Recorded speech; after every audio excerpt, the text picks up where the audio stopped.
Now it's the biggest mass vaccination programme since MMR. Today, the Department of Health gave the go-ahead for all 12-year-old girls to be given jabs to protect them from cervical cancer. It's believed vaccinating against the human papillomavirus could reduce cancer rates by an incredible 70%. It won't mean an end to smear tests, but as our social affairs correspondent Helen Wright reports, it could mean saving hundreds of lives.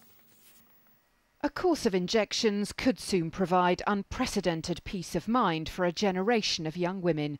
Ministers today agreed that all 12-year-old girls in the UK should be vaccinated against HPV, a sexually transmitted virus that can cause cervical cancer.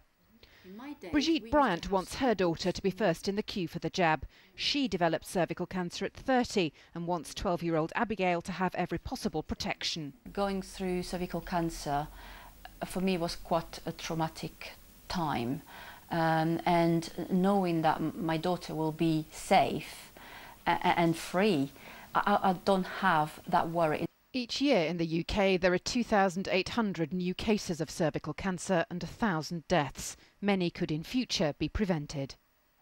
Joanna Muswell's mum has paid for her to be vaccinated against HPV. She's already had 2 of the 3 injections in the course. I think it's very important because cancer, it completely sweeps your family and it knocks you right off your feet. And people think, that can't happen to me, but then it does. A study showed that for girls who are not sexually active, vaccination's 99% effective. But after a young woman becomes sexually active, it's just 44% effective, highlighting doctors say the need for early immunisation. We need to achieve a herd immunity, and what that means is trying to eradicate the virus from our society.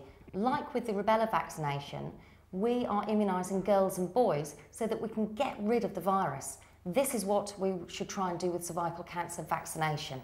A national immunisation programme which could prevent up to 70% of cervical cancers is now expected to start next year. For Brigitte, this vaccine presents an unmissable opportunity to protect her daughter from a disease that she herself has battled and to protect her for life. This won't, however, mean the end of cervical smear screening. That's still seen as vital protection for women of all ages. Helen Wright, ITV News.